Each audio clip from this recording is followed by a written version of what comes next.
እኛ ወደ ጌታ እንሄዳለን እንጂ እሷ ተመልሳ ወደ እናንተ አትመጣም። ስለዚህ በቃ ተስፋ አታድርጉ፣ እሷ ተመልሳ አትመጣም የሚል በእነሱ ላይ የተወሰነ ጊዜ አገልግሎትን እንዳቆም አይደለም አገልግሎት ከሰዎች ጋር ሁሉ እንዳልገናኝ የሆንኩበት ጊዜ ነበር። በቃ ወይ ከሌሎች ችግሩ ከምንድን ነው እንደው ቢያንስ በቃ ጌታ ይሄንን ነገር ሊነግረኝ ይገባል በሚል ሙግት ውስጥ ገብቼ የቀብር ስነስርዓት በነበረበት ሰዓት ላይ ልጆቹ ላይ የዘሩት ትልቅ ዘር ነበር እና የሰማሁት ድምፅ የለም። ስለሚሆን ምንም ነገር ሲገጥመኝ ድምፅ ሰማና በቃ ያየሁትም ነገር የለ፣ የሰማሁት ነገር የለ። ተስፋ ነበረኝ ግን እንዴት መጨረሻ ላይ ግን አንዳንድ ሁኔታ ስላላማራቸው አልወጣ ስል አብረን መጸለይ እንፈልጋለን።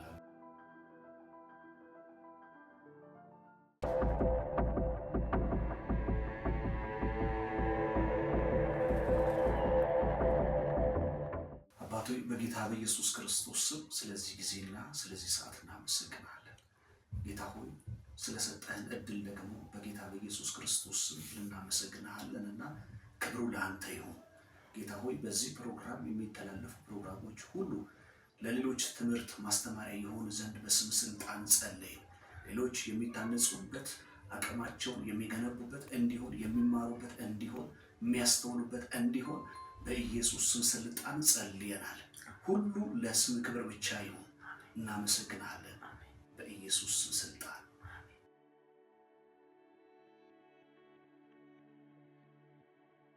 ፕሮፌት ሙሴ ፍቃዱ እባላለሁ። ውለቴም እድገቴም በአዲስ አበባ ነው። ውለቴ በአዲስ አበባ ሲሆን አዲስ አበባ በነበርኩባቸው ጊዜያቶች ላይ እንግዲህ ትልቁ ያው ለመንፈሳዊ ነገር ምክንያት የሆነኝ ያው እድገቴ የነበረው በቤተሰቦች ክርስቲያኖች ናቸው። በክርስቲያን ቤተሰብ ውስጥ ነው ያለሁት። አባቴም ፓስተር ነበረ።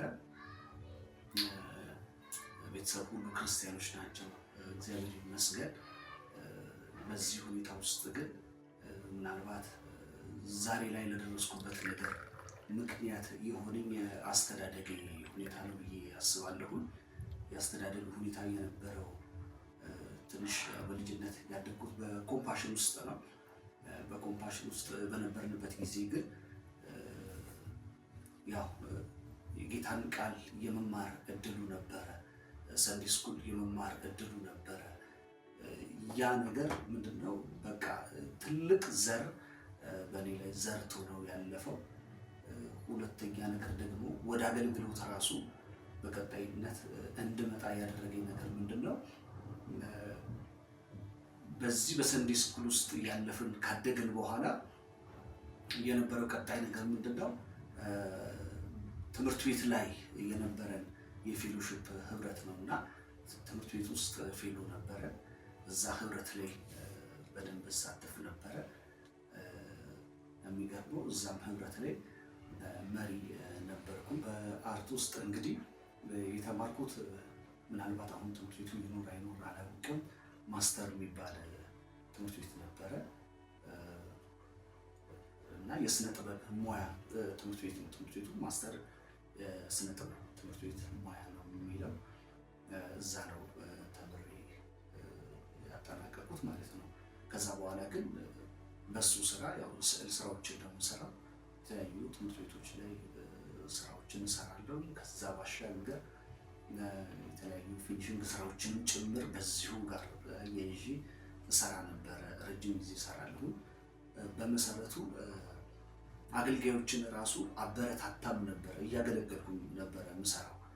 ኢቭን ቅርብ ጊዜ ድረስ እያገለገልኩ ሁሉ እሰራለሁኝ እና አብረውኝ የሚያገለግሉ በቤተ ክርስቲያን ውስጥ በማገለግልበት ቸርች ውስጥ የሚያገለግሉትን ሰዎች አበረታታ ነበር። ባላቸው ሙያ እየሰሩ እንዲያገለግሉ ማለት እያገለገሉ የሆነ ከሰው እጅ የሚጠብቁ እንዳይሆኑ ግን እያገለገሉ የሚያገኙ በራሳቸው የሆነ ነገር ያላቸው እንዲሆኑ እመክርም ነበር። ይህንን በነገራችን ላይ አበረታታለሁ።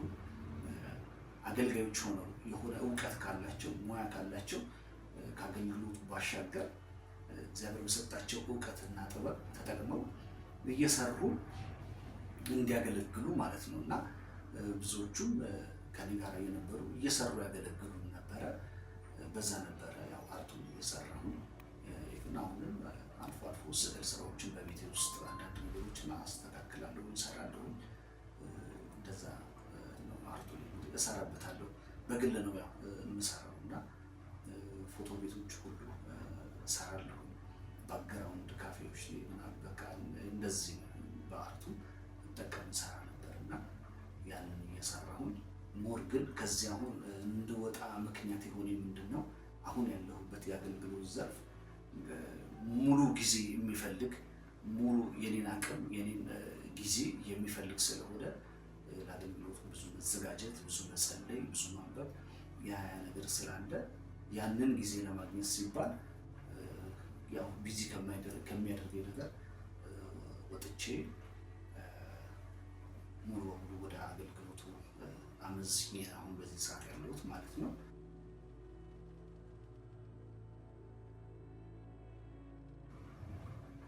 እያገለገልኩኝ አሁን እዚህ ለመድረሴ አንዱ ምክንያት የሆነው በተለይ በጣም ምን አስቸጋሪ ነው ካልከኝ ምን ያስቸግራል?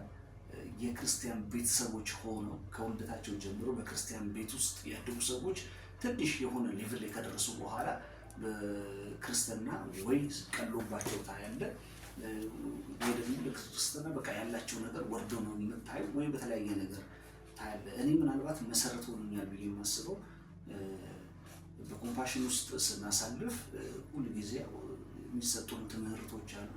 እነዛ ትምህርቶች እንድጠነክር አድርጎኛል።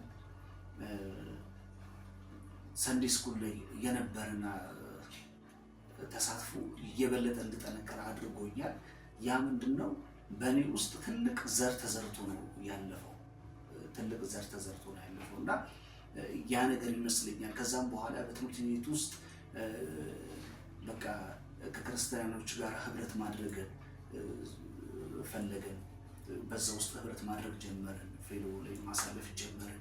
ከዛ በኋላ ፌሎ ውስጥ እያገለገልን በዛው ነው በቃ አገልግሎቱ የቀጠለው። በዛው ነው አገልግሎቱ የቀጠለው እና እግዚአብሔር ይመስገን ዛሬ ላይ ለደረስንበት ነገር በተለይ ፌሎሺፕ ትልቁን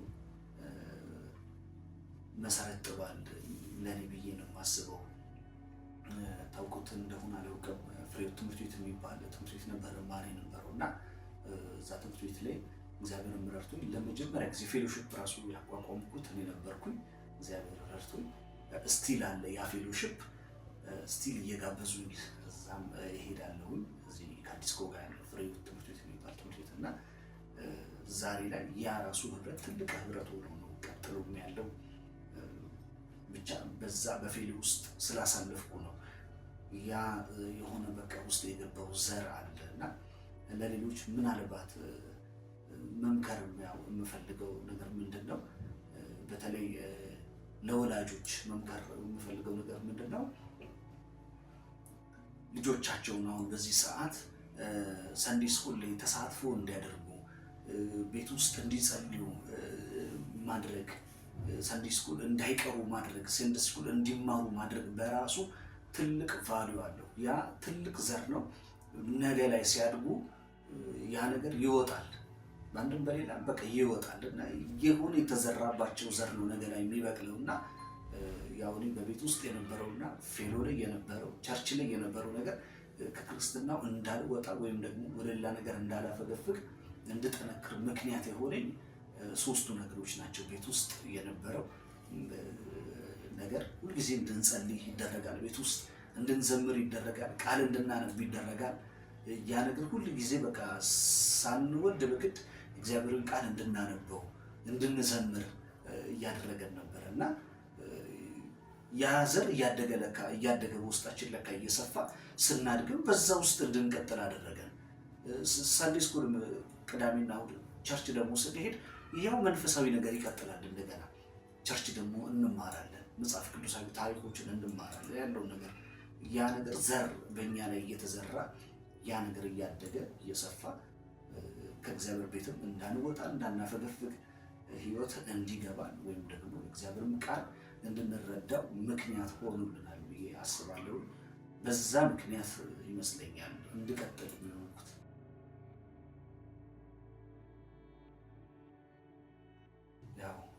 ሁለት ነገሮች በህይወቴ ቻሌንጅ አድርገውኛል። አንዱን ቻሌንጅ ግን በቀላሉ አልፌዋለሁ።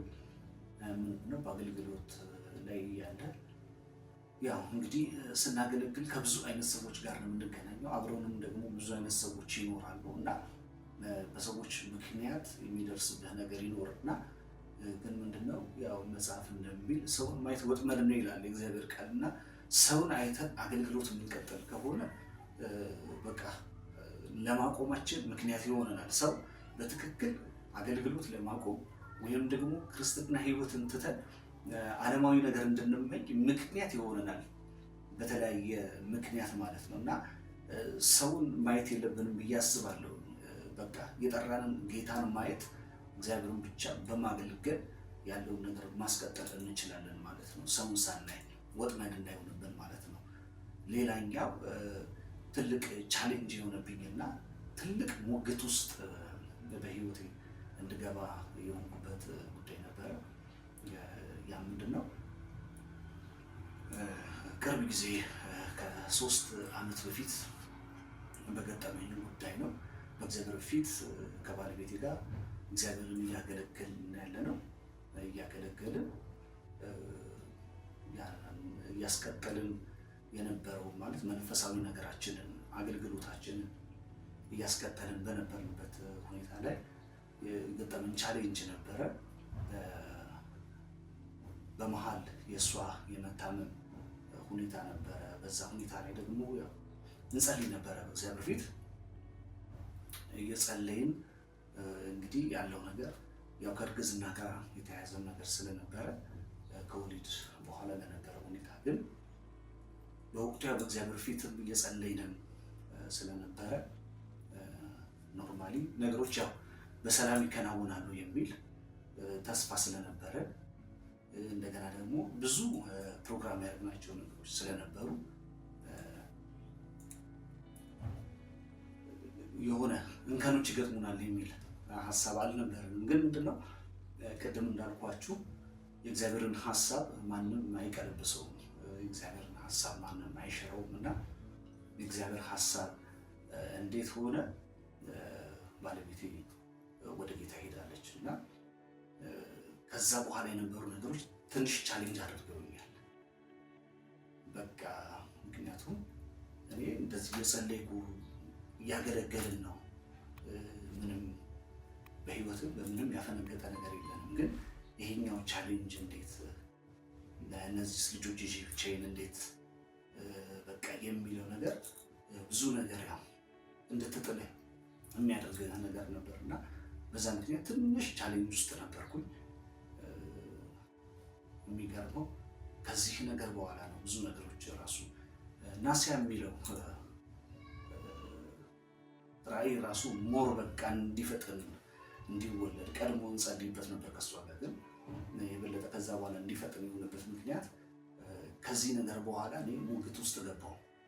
በቃ ከጌታ ጋር ክርክር ውስጥ ነው የገባሁት። እንዴት እኛ አንተን በቃ ለማገልገል በዚህ ሁኔታ እየጸለይን ያለ ነው፣ ደግሞ የሰማሁት ድምፅ የለም ስለሚሆነው ነገር። ምንም ነገር ሲገጥመኝ ድምፅ ሰማና በቃ ያየሁትም ነገር የለ፣ የሰማሁት ነገር የለ። ተስፋ ነበረኝ፣ ግን እንዴት ወደ አንተ ልጠራት ቻልክ? ጊዜው ነው ወይ የሚል በቃ ሙግት ነበረኝ ከጌታ ጋር። ይሄኛው ሁኔታ ራሱ ተወሰነ ጊዜ አገልግሎትም እንዳቆም አይደለም አገልግሎት ከሰዎች ጋር ሁሉ እንዳልገናኝ የሆንኩበት ጊዜ ነበር። ትንሽ ቻሌንጅ ያደረገኝ ጊዜ ነበር። በቃ ብዙ ነገር ተስፋ ቆርጬ መጨረሻ ላይ በቃ ቅድም እንዳልኳችሁ በልጅነት ያ የተዘራብኝ ዘር ጌታን እንዳልጥል ትንቅንቅ ውስጥ ገባሁ። ጌታን ልጣል ወይስ እዚህ ጋር በቃ የሆነ እንትን ውስጥ ገባሁና በዚህ በኩል የገጠመኝ ችግር አለ፣ በዚህ በኩል ጌታን ደግሞ እንዴት አድርጌ። ስለዚህ ያለኝ አማራጭ እስቲ ግን ምንድነው ቢያንስ ምክንያቱ በቃ ወይ ከሌላው ችግሩ ምንድነው ከምንድነው እንደው ቢያንስ በቃ ጌታ ይሄንን ነገር ሊነግረኝ ይገባል በሚል ሙግት ውስጥ ገብቼ በቃ ለአንድ ወር ያህል ቤት ዘግቼ ቤት ውስጥ መጸለይ ጀመርኩ ማለት ነው። እና በዛ እየጸለይኩ በስተመጨረሻ ላይ ነው አንድ ወር ቆየሁኝ። አንድ ወር ከአንድ ሳምንት በኋላ ላይ አብሮኛው እየመጡ የሚጎበኙ ወገኖች ነበሩና ምናልባት ረጅም ጊዜ ቤት ዘግቼ መቀመጤ ያሰጋቸው ሰዎች ወዳጆቼ በቅርብ የሚቀርቡኝ እንዴት ነው እያሉ ይጠይቁኝ ነበር እና መጨረሻ ላይ ግን አንዳንድ ሁኔታ ስላላማራቸው አልወጣ ስል አብረን መጸለይ እንፈልጋለን አሉኝ እና በቃ ኑ አብረን እንጸልያለን አልኳቸው እና መጥተው አብረን እየጸለይን ልክ ከአንድ ሳምንት በኋላ የጌታ ድምፅ መጣ። በቃ የመጣው የጌታ ድምፅ ምንድነው? ተነስና ውጣ የሚል ነው። እንግዲህ እንደነገርኳችሁ ነው። በራእዩ ላይ እንጸልይ ነበር ከእሷ ጋር። አሁን ግን ክርክር ውስጥ ነው ያለሁት፣ ሙግት ውስጥ ነው ያለሁት። ለምን የሚል አሁንም በስተመጨረሻ እግዚአብሔር ያጽናናኝ በዚህ ቃል ነው። ኢዮብ ላይ ባለው ቃል የእግዚአብሔር ሐሳብ በቃ ማንም አይሽረው እና ሁሉን ታደርግ ዘንድ በቃ ተቻይና ሐሳብ ግን ይከለከል ዘንድ በቃ ከቶ እንደማይችል ይህንን አወቅኩ አለ። ከብዙ ነገሮች በኋላ ኢዮብ የተናገረው ንግግር ነው እና የጌታ መንፈስ ተነስና ውጣ ነው ያለኝ። በቃ በዛ ሰዓት እንግዲህ ብዙ አቅሜን ጨርሻለሁ። በሕክምና በተለያየ ነገር ገንዘብ የሚባል ምንም ነገር የለም። ተነስቶ አገልግሎት ዝም ብሎ አይደለም። ያው ለአገልግሎት እግር የሚሆን ነገር አለ፣ ገንዘብ እና ያ ሁሉ ቻሌንጅ ነበር። ግን ያው የጌታን ድምፅ መተላለፍም አልፈለኩኝም። ተነስና ውጣ የሚለው ነው። አይ በቃ እኔ ግራ ገብቶኛል፣ ምን እንደሆነ አላውቅም። ጌታ መንፈስ ተነስና ውጣ እያለኝ ነው አልኳቸው። እንግዲህ አብረው የለውን ነበሩ ወንድሞች። እንግዲህ በቃ ጌታ ተነስና ውጣ ካለማ እኮ ምንም አያስፈልግም፣ ተነስና ውጣ አሉ። ጌታ ዘመናቸውን ይባርክ። እዛ ጋር አፕሪሼት አደረጉት በቃ ሀሳቡን እና በስተመጨረሻ ተነስቼ ቀጥታ በቃ ተያይዘን ጸሎቱን ጨርሰን ከዛ በኋላ ወጣን። በቀጥታ ቦታ መፈለግ ጀመር። ቦታ መፈለግ ብቻ አይደለም፣ አንዳንድ ሁኔታዎችን በቃ ማስተካከል ጀመር። በዛ መንገድ ነበረ በቃ ናሲያ ብለን በቃ የእግዚአብሔር ተአምራት ብለን ወጣን ጀመር ማለት ነው እና ቻሌንጅ ገጥሞኝ የነበረው ነገር ያ ነገር ነው። ከዛም በኋላ ግን በመጣው በእግዚአብሔር ድምፅ እንደገና በመጽናናት ደግሞ አገልግሎት ቀጥሏል፣ ህይወት ቀጥሏል። ክብር ለጌታ ይሁን።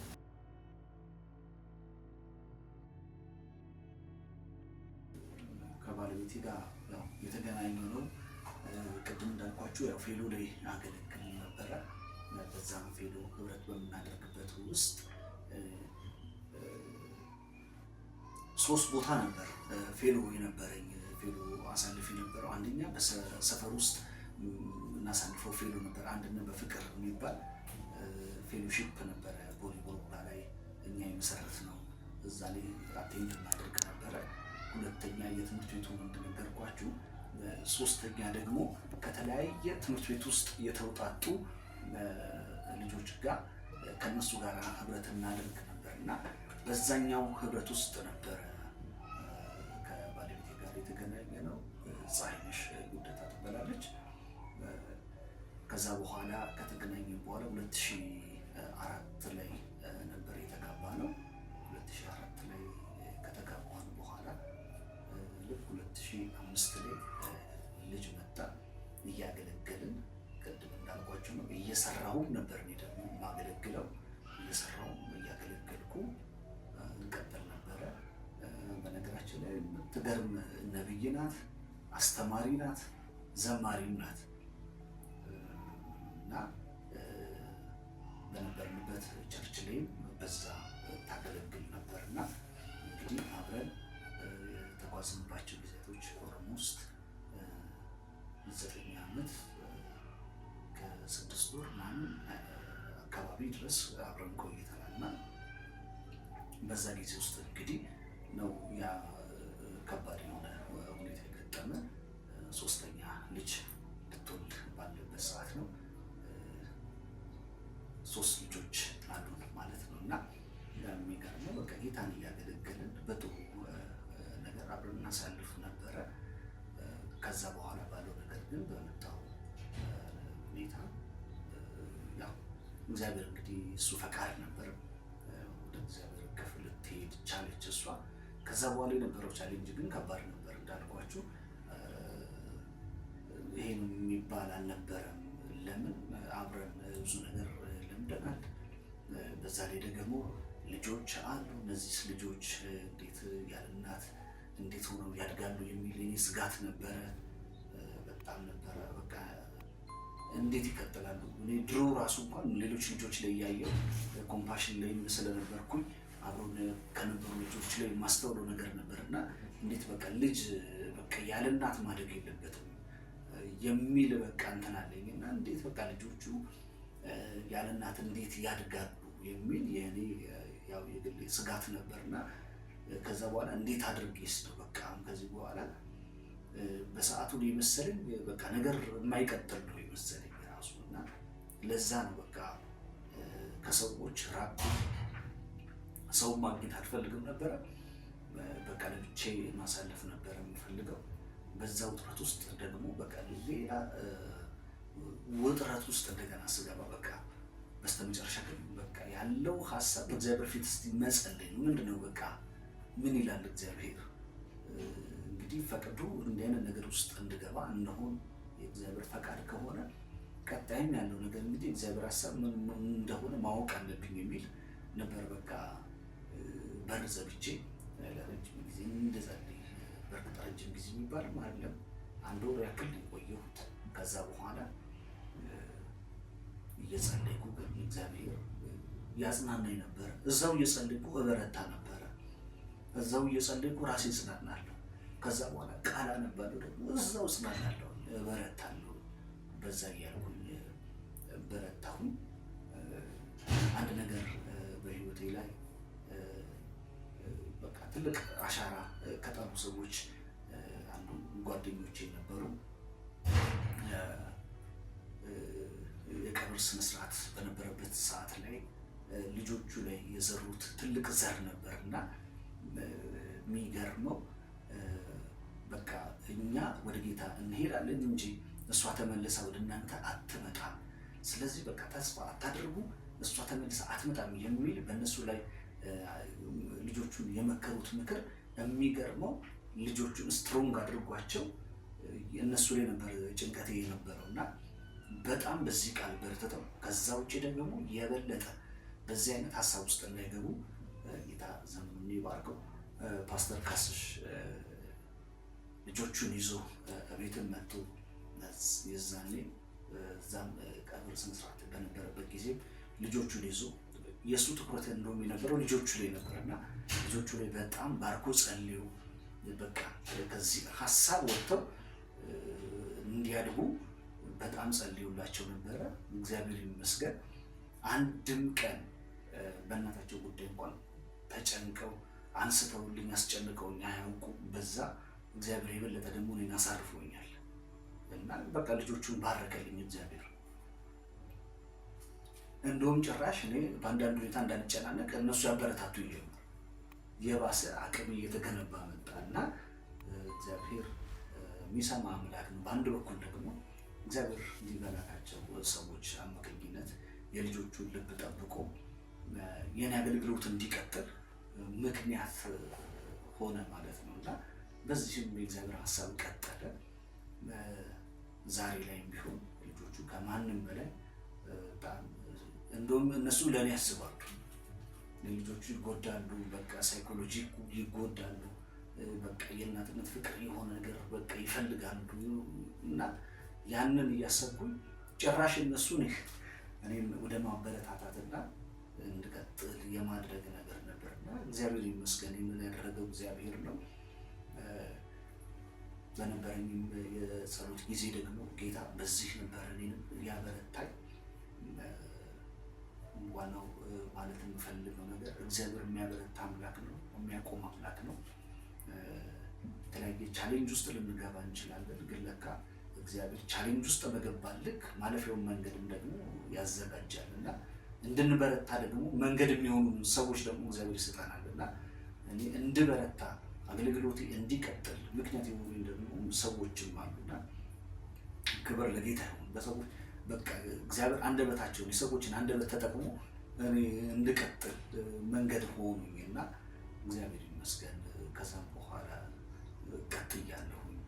እግዚአብሔር በመንፈሱ እያጽናናኝ እየበረታው የበለጠ ደግሞ የሚገርማችሁ አገልግሎቴን ከቀጠልኩኝ በኋላ ይህን አስያን ከጀመርኩ ከቀጠልኩ በኋላ በዛ ውስጥ በሚሆነው ነገር እግዚአብሔር በሚሰራው ድንቅና ተአምራት እግዚአብሔር ለሌሎች ጭራሽ መጽናናት ሲያደርገኝ ለሌሎች ፈውስ ሲያደርገኝ በቃ ዝም ብሎ በንግግሬ ብቻ ሰዎች ሲፈቱ ሲጽናኑ ቀንበር ሲሰበር ሳይ እንዴ ያኔ ከዛ ሁኔታ ወጥቼ ነው በርግጥ እግዚአብሔር ተጠቅሞ አሁን ይሄ ነገር እየሆነ ያለው በሚል እንደገና ደግሞ እግዚአብሔር በዚህም እያበረታኝ እንድጠነክር አደረገኝ፣ እንድበረታም አድርጎኛል። በዚህ መልኩ እንግዲህ ህይወትን ቀጥሏል፣ አገልግሎትን ቀጥሏል። ክብር ለጌታ ይሁን።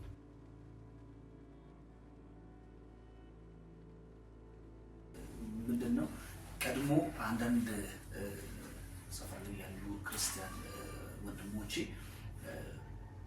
ትምህርት ቤት ላይ እንደዚህ ፌሎ በቃ ተካፍለን መጣን፣ ፌሎ ላይ እኮ እንደዚህ ጸልየን እንዲህ ቃል ተካፍለን እንደዚህ ዘምረን ሲሉ ያቅናት ነበረብኝና መቼ ነው በቃ እኔ እዛ ሌቭል ላይ ደርሼ ትምህርት ቤት ውስጥ በፌሎ ማሳልፈው የሚል ቅናት ነበረኝና በአጋጣሚ ሆኖ እኔ ገባው ትምህርት ቤት ላይ ፌሎሺፕ የለም። ከዛ በቃ ያጓጉቼለት የነበረው ነገር ሳላገኘው ቀረውና በቃ በዚህ ትምህርት ቤት ውስጥ ምናልባት በቃ ይህን ህብረት እንድሰበስብ ምክንያት እግዚአብሔር ሊያደርገኝ ይሆናል አልኩኝ። ልጆችን ሰበሰብኩ፣ ፌሎ ተቋቋመ፣ መጸለይ ጀመርን። በዛ ውስጥ ግን ልጆች ሰበሰብናቸው ልጆች ቃል አካፍላለሁ፣ እንማማራለን፣ እርስ በርስ የጥናት ጊዜ አለን፣ እንዘምራለን፣ እንጸልያለን። ይሄ እያለ ሁኔታዎች ግን የግድ እዛ ቦታ ላይ ኃላፊነት ስላለብኝ የበለጠ እንዳጠና የበለጠ እንዳነብ እንድዘጋጅ እያደረገኝ ነበርና ከዛ በኋላ እየተዘጋጀሁ ማስተማር ግዴታ አለብኝ፣ መጸለይ ግዴታ አለብኝ፣ ማበረታታት መጎብኘት ግዴታ አለብኝ። ያንን እያደረኩ ነገሮች መስፋት ጀምሩ። ከዛ በኋላ ግን ወደ ቸርች አገልግሎት ስመጣ ግን በቸርች ውስጥ ወደ ማገልገል ስመጣ የግድ አንዳንድ ሁኔታዎችን ያው በእውቀትም ማስተማር ስለነበረብን የግድ መማር ግድ ስለነበረ ቴዎሎጂ ተማርኩ። በዛ ዲፕሎማ እናያለኝና በዛ ተምሬ በማገኛት በዛችን እውቀት ደግሞ የበለጠ እግዚአብሔር በሚሰጠው መረዳትና መገለጥ ደግሞ የበለጠ እያስተማርኩኝ ማስተማር ብቻ አይደለም እየዘመርኩኝም በዛ መልኩ አገልግሎት እንዲቀጥል የሆነበት ምክንያት በዛ አቅጣጫ ነው።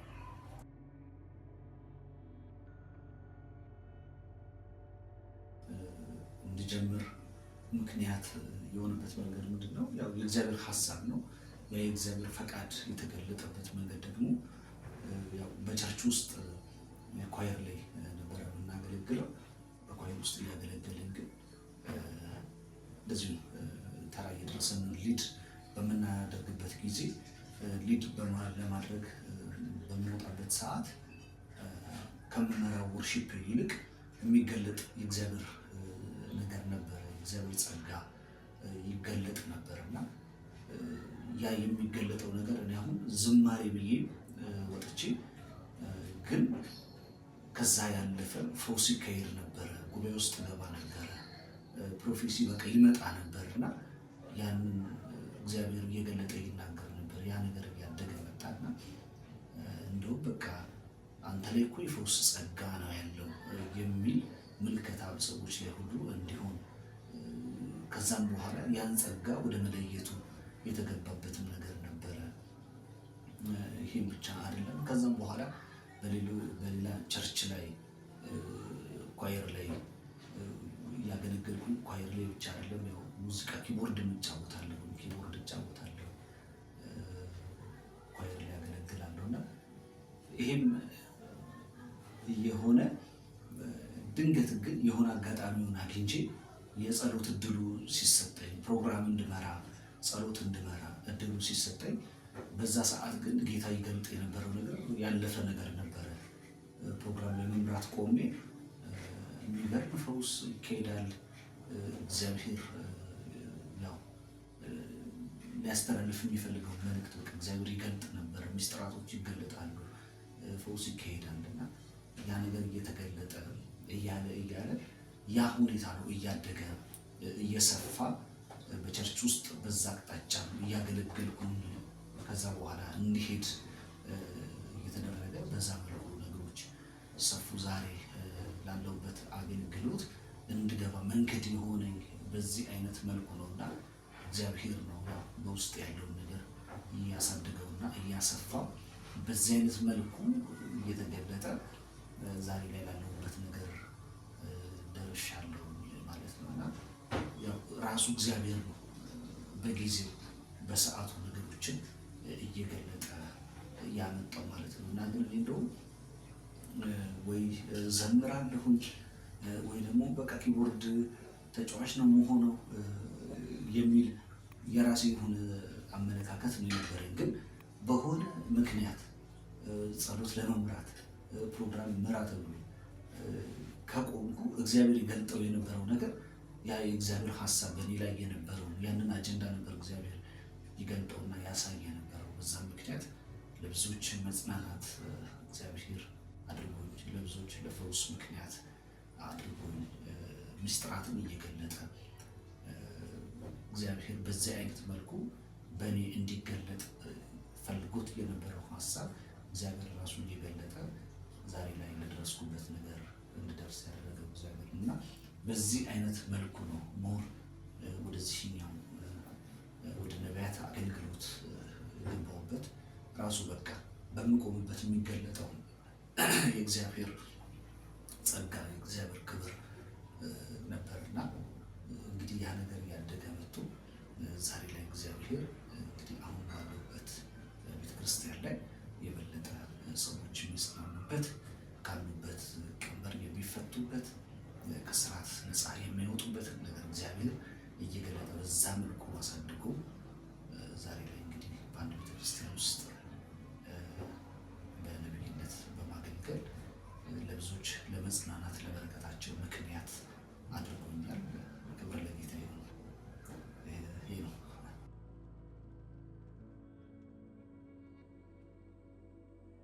እንግዲህ በአገልግሎት ሂደት ውስጥ ቻሌንጅ የለም ማለት አይደለም። ሁሉ ነገር አልጋ ባልጋ ይሆናል ማለት አይደለም። ይሄ መነሻ በእኔ ሲጀምር ቸርች ውስጥ ገና ለመጀመሪያ ጊዜ ወርሺፕ ይዤ ሩጬ ጉባኤ ውስጥ ገብቼ በቃ ለፈውስ ሰዎች ላይ እጅ ስጭን፣ ሰዎች ወደ መድረክ መጥተው ስጸልይ ሲፈቱ ሲጽናኑ በአንድ ጊዜ የሆነ የፈውስ ቅባት አለበት ተብሎ የሆነ ነገር ላይ አልመጣሁም። በዛ ውስጥ ብዙ ቻሌንጆች ነበሩ። አንዳንዱ በቃ የአንተ ነገር ዝማሬ ነው፣ ከዝማሬ ውጭ በቃ ሌላ ነገር ላይ አትድረስ የሚልክ ሰው ይኖራል። እንደገና ደግሞ በቃ አንተ ዝም ብለህ ወይ ኪቦርድ ብትይዝ የሚልክ ሊኖር ይችላል። እና ይሄ ሁሉ እያለ የሚኮረኩም ነገር ይኖራል። ግን ደግሞ ሳትፈልገው አንተም ሳትፈልገው ያ የእግዚአብሔር አጀንዳ በቃ የሚወጣበት የሚገለጥበት ነገር ደግሞ ራሱ እግዚአብሔር ይሰራል። እና እኔ አሁን ሳይታወቀኝ በቃ እናገራለሁ፣ የመጣውን ድምፅ አውጃለሁ። በዚህ ምክንያት ደግሞ ሰዎች ይጽናናሉ፣ ይፈታሉ፣ ቀንበር ይሰበራል። ሰዎች ሲጽናኑና ሪል የሆነ ምስክርነት ደግሞ ሲመጣ የተገለጠውን ነገር ያው መሰወር አይቻልም። በዛ መልኩ እያለ ነገር ማደግ ጀመረ። በዚሁ ልክ ደግሞ ለመቆሜ ምክንያት በቤተክርስቲያን ውስጥ የሆኑ ሰዎች ነበሩ። ጌታ ዘመናቸውን ይባርክ። አንተ ላይ ያለው ጸጋ እኮ የፈውስ ጸጋ ነው፣ የነቢያት መንፈስ ነው እና በቃ በዚህ ጸልይ፣ በዚህ የእግዚአብሔርን ቃል እኛም እናስተምርሃለን፣ የአገልግሎት ትምህርት እናስተምርሃለን፣ በዚህ መቀጠል አለብህ ብለው የአገልግሎት ትምህርት ያስተማረኝም ሰው አለ። ቤቱ ድረስ በመውሰድ ምክንያት የሆነኝ ሰው አለ እና በዛ መልኩ የአገልግሎት ትምህርት እየተማርኩኝ እየጸለዩልኝ እያበረታቱኝ የነበረው ጸጋ እንዲያድግ ምክንያት የሆኑ አገልጋዮች በወቅቱ ብዙ የነበሩ ሰዎች ነበሩና ጌታ ዘመናቸውን ይባርክ። እግዚአብሔር እነሱን ተጠቅሞ እንግዲህ ዛሬ ላይ ለደረስኩበት ነገር ምክንያት አድርጓቸው ዛሬ እንግዲህ ፍሬ ያለው ነገር ያው በቤተ ክርስቲያን ውስጥ እየተገለጠ ነው ያለው። ሰዎች የሚጽናኑበት የሚፈቱበት ነገር አለ እና ቻሌንጁ እንዳለው ነው። ከዛ ውጪ የምናገለግለው ደግሞ ከሰው ጋር እስከሆነ ድረስ አገልግሎታችን እንድንጥል የሚያደርግ የሰዎች አስተሳሰብ አለ፣ የሰዎች አመለካከት አለ በዙሪያችን ያሉ። እንግዲህ ጸጋ ፈልገ ነው አይደለም፣ ወይም ደግሞ በትግል በጥረት የምናመጣው አይደለም። እውቀት በጥረት ይመጣል፣ በጥናት ይመጣል። ጸጋ ግን በጥናት አይመጣም፣ በጥረትም አይመጣም። እግዚአብሔር የሚሰጠው ጊፍት ነው እና በዚህ ሰዎችን እግዚአብሔር ሊያጽናና በእኛ ተጠቅሞ እግዚአብሔር ሰዎችን ሊፈታ ጸጋን ይጨምራል እና አንዳንድ ሰዎች ግን እግዚአብሔር ባመጣው ጸጋ እግዚአብሔር በእኛ ላይ ባስቀመጠው ነገር ምክንያት መበለጥ አይነት ስሜት የሚሰማቸው በቃ ከኔ እሱ እንዴት ይበልጣል፣ ከኔ እሱ እንዴት የሚል አይነት ስሜት የሚሰማቸው ሰዎች ደግሞ ያለንን እግዚአብሔር የሰጠንን ነገር የማስጣል አገልግሎታችንን የማስጣል ስራ የሚሰሩ ሰዎች አሉ። ግን በዛ ሁሉ ደግሞ እግዚአብሔር በእኛ የጀመረውን ነገር አያቆምም እና ለሌሎች አገልጋዮች ራሱ ለሚነሱ አገልጋዮች የምመክረው ነገር ምንድን ነው? አልጋ ባልጋ የሆነ አገልግሎት የለም። በዙሪያችን ላይ ብዙ አይነት ቻሌንጅ ሊገጥማችሁ ይችላል። በዛ ቻሌንጅ ግን ጸንቶ መቆም በቃ ከእግዚአብሔር ብቻ ከሰማችሁ ከእግዚአብሔር እንደሰማችሁ በእግዚአብሔር ፊት በመጸለይ ጭምር ጸንቶ በመቆም ሁኔታን ሳታዩ ሰውንም ሳታዩ ሰዎች የሚሰሩትን ክፋት ሰዎች በእናንተ ላይ ጸጋችሁን ለማስጣል አገልግሎታችሁን ለማስቆም የሚያደርጉትን ጥረትና ትጋት ሳታዩ እግዚአብሔርን ብቻ በማየት እግዚአብሔርን ለማገልገል ቆርጣችሁ እስከወጣችሁ ድረስ ያንን አገልግሎታችሁን ለማስቀጠል እስከተጋችሁ ድረስ እስከሄዳችሁ ድረስ እግዚአብሔር የማያሳፍርም የሚረዳ አምላክ ነው። እንደገና መቆምን ያደርጋል።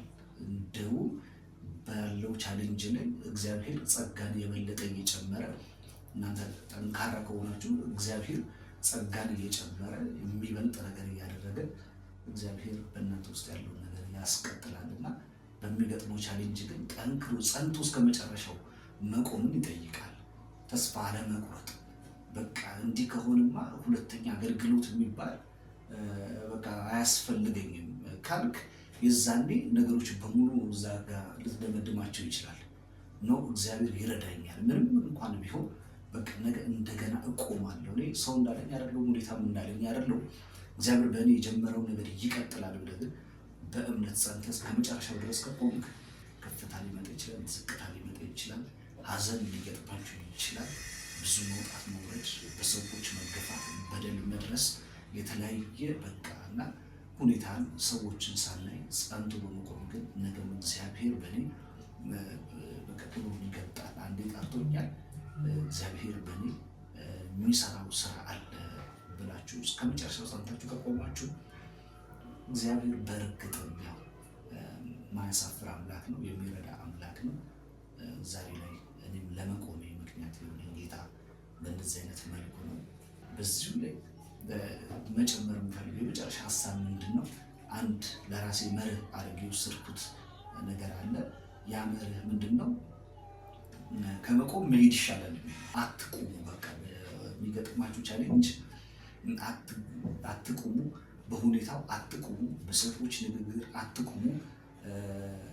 በቃ ቻሌንጅ አድርጓችሁ እኔን ሊያስቆመኝ ያለው ነገር ይሄ ነው ብላችሁ በምታስቡት ነገር አትቁሙ። መሄድ ይሻላል።